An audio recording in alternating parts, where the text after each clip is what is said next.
topics and opinions expressed in the following show are solely those of the host and their guests and not those of W4CY Radio, its employees, or affiliates. We make no recommendations or endorsements for radio show programs, services, or products mentioned on air or on our web. No liability, explicit or implied, shall be extended to W4CY Radio or its employees or affiliates. Any questions or comments should be directed to those show hosts. Thank you for choosing W4CY Radio. Welcome to the Ask the Expert Show on W4CY Radio and Talk4 TV, where we bring you educational information from experts on such topics as legal, health, financial, and home improvement. Now sit back and listen to our experts in community association law, estate planning law, tax relief, Medicare, public insurance adjusters, neuropathy treatment, business brokers, and personal injury law, along with many other topics. Now here's your host for the last 17 years, Steve O. Morning, Ohio, Michigan. Welcome to another Ask the Expert show where, like the man said, for the last 17 years, we have brought you the top experts in the field of legal, health, financial, and home improvement. I got to tell you, I have been shocked by the letters that we're getting for this show. We're talking about selling a business, and I don't know if it's the economy. We're going to find out. We have the greatest expert, the business broker with Great Lakes Business Advisors, with Brad Ruth. I got to tell you, good morning, Brad. I am shocked by the people who are looking to possibly sell their business. Have you noticed an upswing in that? Good morning, Steve. It's I don't know if it's any more than normal. I mean, our business has never really been affected by economy, except for before I was in the business, which was 08, 09, was probably the one point. I've talked to guys that have been around that long, said that was the only time we saw a dip in transactions. Otherwise, even COVID, I did 8 or 9 deals in COVID year, and I thought you wouldn't think anything would get done during COVID. And, people are still buying and selling. So it's just I think we're in a tough financial time. And the problem is business owners will say, hey, I want to sell now. Well, my sales are trailing off and my profits are down, and now I want to sell. Well, that's not the time to sell. That's the time we got to fix it and we got to turn it around, and then we can sell it. But we can't. Just because you're down now doesn't mean you can't come back, but it's also a terrible time to sell. Well, I'm going to just share this with our audience. And hey, welcome to our large TikTok audience. I'm looking at it. Over 5,000 people are watching right now just on TikTok. But Brad, I got to tell you that I think I wrote you about a month ago. I just found out that a friend of mine is selling her restaurant. And the first thing I thought about is, I got to get her together with Brad, because you have so much experience in the restaurant business. And I really trust you. The only problem is, by the time I called her, found out that she'd already hired a local business broker. But I just have so much confidence in the way you handle your clients that I wanted to turn one of my good friends on to you. Tell people about Great Lakes Business Advisors. Yeah, so we're a mergers and acquisition firm. We help business owners with the sale of their business, and help them prepare the business for sale. Also, I'm going down to speak at a plumbing and HVAC association meeting down in Dayton today. And they invited me in because a lot of business owners had a plan. They started a business, and then you should always have a plan to open and a plan to exit. And most business owners just have a plan to open, but not a plan to exit. So what I try to do is educate business owners about value acceleration, not necessarily the exit planning, but you can't exit plan if you're not doing a value acceleration and you're helping your business grow and doing the things that you need to do, which is, taking an owner and make sure they're not the bottleneck. You want to decentralize the owner, and you want to have systems in place. You want to have people in place, and you want it to be, a well-run operation with, standard operating procedures and and a sales team and how you handling leads, how you doing various parts of the business. And I think that is, people just think you open up and you do it, where you've got to systemize what you're doing. That's what makes a business sellable, is cash flow and recurring revenue and systems and people. Brad, I got to tell you, everybody's heard the expression skin in the game. Well, you really do have skin in the game, because you do so much work before you realize your first dime. Yeah. There's a lot of upfront stuff that's going on that we work through. I mean, we charge for business valuation, but if you end up listing with us, I waive that.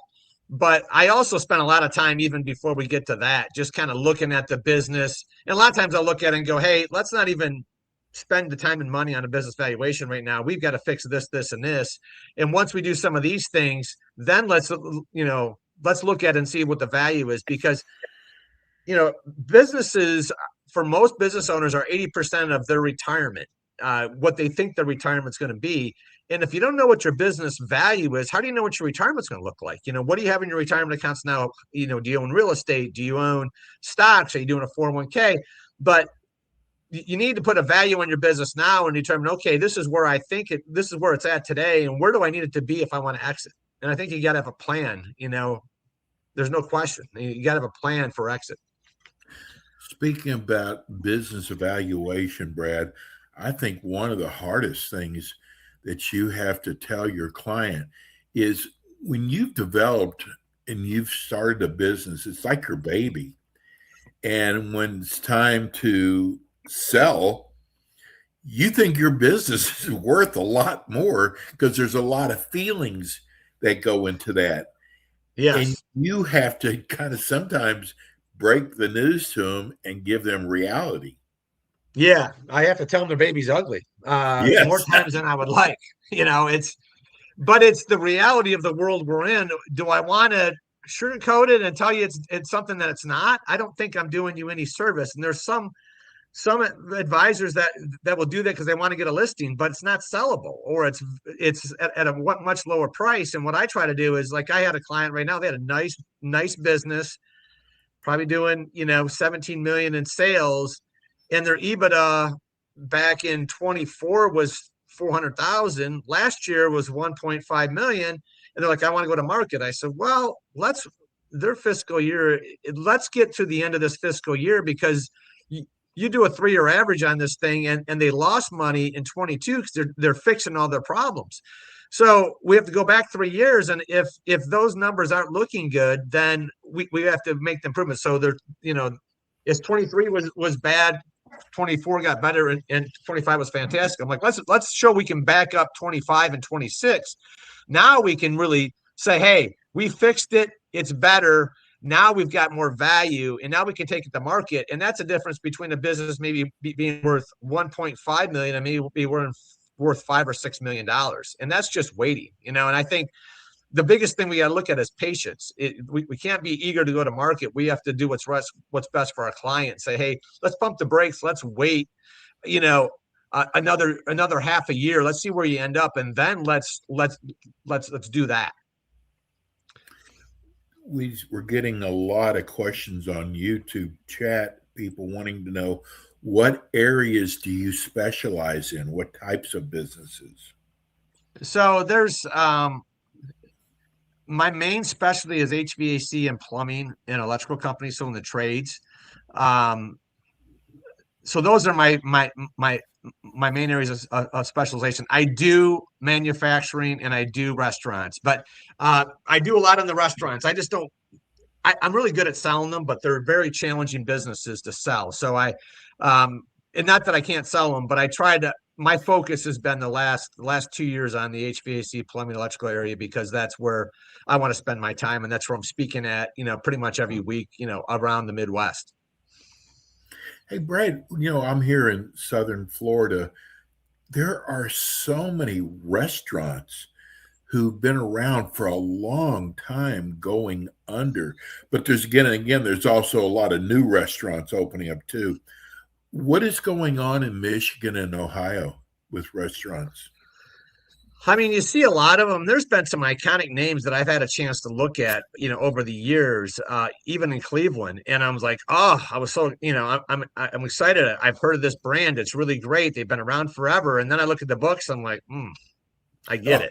That's, it's they're just not making money. They kind of ran their course, and restaurants run their course sometimes. And there's just, as much as you have loyalty for a while, your customers start to go away because they're passing away or they're moving away. And then you don't have that, it's recurring, and when I owned my restaurant, we had a lot of families in, and now, I go in that restaurant, even though I sold it, and I still see the kids of the families that were coming in there, that, that's where they spent their time. So it's just, unfortunately, it just, sometimes a restaurant runs its course, and then we can't sell it because it's not making any money now. So they just have to end up closing it down. And I hate to see that, but on the other side of it, I can't sell it. This is a great question that came in. When is the best time to sell your business? As far as the time of year or the cycle of your business? I think they're wanting to know mainly about, here's retirement. When do you think they want to know when, if you're thinking about retiring, is a good time to get out? I think that you've got to, as business owners, at some point you start running out of gas. And if you're feeling like you're running out of gas, then I think you need to start talking about that. If you're thinking about selling, then you got to start thinking about, okay, I should talk to an advisor. I should look at the financials. Maybe I'm not ready to sell now. Let me see. Let me get an opinion of where I'm at today. And does it fill my value gap or my wealth gap? If I think it's worth 1.5 million, and then you have someone come in and do evaluations, it's worth $1 million. So you're not far away. So we need to fix some things. We need to do this, and this in order to fix it. So I think you need to start looking at it, in 2 or 3 years in advance, if you want to plan an exit. Not that we can't sell. I've had business where I brought them in February, and we put them on the market in May, and they were running it the way they should have been ran. But that's rare. It's rare that a business is ready to sell when I look at it. It's usually we got to do some tweaking, and we got to say, let's make some changes to the business, the way you're reporting your taxes, the way you're trying to, you're trying to reduce your taxes for the tax man. But you're also killing the value because you're doing some things that we can't add back, which add backs are what we use to recast financial statements to maximize the value of what the owner is pulling out of the business. So, and we got to do things that are trackable. When you're doing trades, when you have people paying you cash, you're not depositing it, you're doing bartering. There's a lot of things you're doing that aren't trackable. If you got your kids on payroll, no problem. We can track that. We can add it back. If you're doing 401k, no problem. We can add that back. So we just got to see smart things if you're reducing, your tax burden. Here's one. Do you find yourself being creative when it comes to financing the business? There are many different ways to do it. Typically, we're going SBA financing, which is a 10% down payment typically. And the SBA will finance, the 90% of it. But there are many other creative ways, whether it's an earnout, whether there's seller financing, possibly. If there's real estate involved, maybe, they get SBA loan on the business, but then you seller finance the real estate because there's a little more security for the seller in that way. It really depends on what the seller situation is, and then the cash that the buyer has, but there's so many different ways to finance a deal, and every deal is unique, and it just depends on the buyers and sellers involved and what has to be done, and how the numbers look. Here's a question from Cleveland.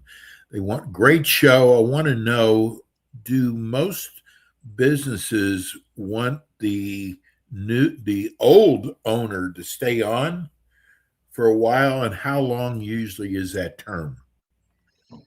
The less involved the owner is, the less amount they're needed after the sale. Okay. But I've got a deal right now where the owner is heavily involved just because it's a technical business. So he may stick around for 6 months to a year, and he will get paid. But typically when we do a deal, the owner may stick around for 4 to 8 weeks, and they won't be paid anything. They're just going to be, that's kind of part of the sale. And then after that, there's a consulting agreement set up, or they can stick around and work in the business if they would like to, for a period of time. But that's, every deal is different. And that's what, the owner knows how much they're involved in, and how much information has to be passed off. And they've got SOPs in place, and they've got good people in place. They could, if they're good, they could be walking out in a week or two. Wow. Just depends. Another great question is, great show. This is from Toledo. I found your show last month. Really a good show. Can you tell us the downside of trying to sell your business yourself? Well, there's a couple. I was just at a 4-day conference for the International Business Brokers Association, and as the M&A source, and I talked to a lot of buyers and a lot of private equity buyers, and the value that we bring as an M&A advisor, a business broker, is we prepare the business to sell. We create a confidential marketing package, which is review, which is, we call a CBR, or you call it a SIM. So we do that. We prepare. We have all the due diligence items already teed up in a data room. We keep it confidential.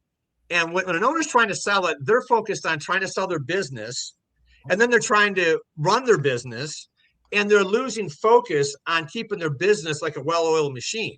And then they get distracted, and then the employees find out because they're getting phone calls in the office. And so when I take a business to market, the owner is only involved after I've screened the buyers. They've given us a personal financial statement. They've given proof of funds. I got a questionnaire that they fill out. We pre-qualify them. I do an interview with them for an hour or two to make sure they're a good fit for the business before I'll even introduce them to the owner. And then we'll do a Zoom call first, because I don't want to disrupt the business. Right. And then if that goes well, then we do an on-site visit. But it really comes down to, and I talked to several, bankers and private equity, like, when you guys are involved and you handle everything from A to Z, so the owner just has to do the interview, and they can move on and do their thing. Like, they're not involved. I'm handling all the behind the scenes thing. And the biggest thing we have is where deals fall apart is from letter of intent to closing, and trying to and keeping the deal together is really important. And that's why it's pre-qualification with an SBA. So we know that it's an SBA qualified business. We have a buyer that's qualified. We just have to plug in the pieces, and we've got, usually 2 or 3 options for finance that they can look at. So we do all the legwork. So it's a quick moving situation. The biggest killer of a deal is time. So we want to move through that process because someone could pass away. The buyers, someone in the family could pass away. That could change. Someone in the business could pass away. The owner could pass. All these things can happen in time. So the sooner we get from, hey, we're interested, hey, LOI, closing, the better. Brad, what's the average? I know every deal is different. What's the average time it takes to sell a business? Typically 6 to 9 months is typically, usually there's the phase on the front end that's usually, a month or two of the prep work, the due diligence, the business valuation, interview with a seller, gathering all the information. I can do that in 2 or 3 weeks or a month, but it just, the reality of it is that, and typically if we have a quality business, it's 6 to 9 months. If it's a really good one, we could have it under an LOI in a month or two. I know that when I take it to market, we can have an LOI, and usually you're from an LOI to closing, letter of intent to closing, is usually somewhere between 45 and 75 days, I would say. If you have a good lender involved, we can get it done in 45 to 60 days. So if you take on a business, you have a pretty good feel if you can sell this business or not, correct? I won't take it if I don't think I can sell it. If I'm looking at it and I go, there's just no way. I just had a client I was working with for 2 years. He was trying to sell it on his own. And his numbers were fantastic when we first started talking. And since then, his EBITDA is literally 25% of what it was 2 years ago. And now he's like, I'm ready to sell. I'm like, well, the problem is now, because you're trying to sell it on your own and you're not focused on the business, had some health issues. Now the business is not sellable because we have profits are dropping off like a rock from the, over the last 2 years. Now we got to turn it around and fix it. And so if you're going to go, if you wait and then you're not paying attention and you're trying to do it on your own, it starts to trail. It could start to trail off if you're not running properly. Brad, what are your feelings on franchises? I think franchises are good. I don't hate them. I think the challenge you have is I've been in franchises, and the number one challenge is a business owner. They're going to set you up and they're going to show you how to do everything. That's great. And then for the rest of your franchise life, you're paying them 5% of profit. It's 5% of sales or whatever the number is. Well, you say, well, it's only 5% of sales. Well, in the restaurant industry, if our margins are somewhere between 10 and 20, and you're giving them 5%, right, that's 25% of profit for the life of your business. And so is it bringing enough value to you in order to do that? So sometimes you're better off buying an existing business with people and customers in place without a royalty that you can come in and just own the business, learn the business, owner teaches the business, and you move on. And franchise are good for it's for some people. Other people, it depends on how much value that franchise brings and how many customers they bring in. If there's systems in place that make it attractive, then there's value in it. With talking about franchises, I love the fact that they can keep you from making certain mistakes. Is there I know restaurants do franchising. I know a lot of the home improvement areas, plumbing, there's franchises, roof. What is the best area? We have someone who looks like they're looking for a business. It depends on what you like to do. Restaurants bring value. There's a lot of upfront cost in restaurant. Build out of a restaurant, first time it was a couple $100,000. Second time it was $500,000 on a build out. Wow. So there's a lot of expense on a restaurant build out. So they're a high risk, not a great reward when you're talking 15, I'd say 10 to 15% bottom line profit. I think those are tough. I think there's some less expensive, like I was with ServiceMaster for a long time, and there's ServPro and some of those that are really good. They bring a lot of value, and they have a network that you get business because you're ServiceMaster. You get business because you're ServPro. And your startup costs aren't that high because you're just buying, you're buying chemicals for inventory. You're buying a van and an extractor or whatever it may be, or you're doing janitorial. There's a big network in disaster restoration that I think it's important to have a name like ServPro or ServiceMaster when people know the name and insurance adjusters go, hey, just call ServiceMaster or call ServPro or whatever. And that the margins are really good. Yeah, you may give up 5 to 10% in profit, or in royalties, but the amount of money you're gaining because of the name and the value that comes with it. And the margins are pretty good. I mean, your cost for chemicals on a job may be 5%, and then the rest is labor. I mean, you could be, your costs are lower because your overhead, you can just get a building and rent it, 1,000 square foot for $1,000 or $2,000 a month. In restaurant, you're buying a location that's prime, or you're renting you could be, 5 to 10 to 15,000 a month, plus a build out that will cost you, 250 to 500,000. Those things really add up. And so there's a little bit more budget friendly and really businesses that can grow. Brad, I got to tell you, you are so knowledgeable. And one of the things we're hoping is that we can let educate you not to try to do this yourself, to hire a business broker like Brad. Brad, how do people reach you? They can reach me on LinkedIn. You can find me there. You can find me at my website, which is at the bottom here. or you can call me. You can call me on my cell phone. It's 330-524-8205. Shoot me a text if you want to jump on a call. I can just answer questions. It doesn't cost you anything to give me a call, and I can answer questions, walk you through, a few things. I can tell you in a phone call whether I can help you or not in probably 20 minutes. And we have so many people who are listening now on TikTok and iHeartRadio. For those people who can't see your phone number, what is it again?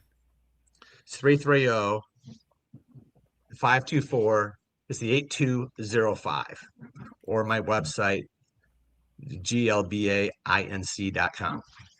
And Brad's with us every month. Brad, thank you so much. This is such an important area, and to have someone like yourself who's so knowledgeable about this. Thanks so much. We'll see you next month. Thanks, Steve. Appreciate it. Thanks, Brad. That's Brad Ruth. Folks, I'm telling you, if you're thinking about selling your business, it's worth the amount of money to hire a business broker. I did that. It was so well worth it.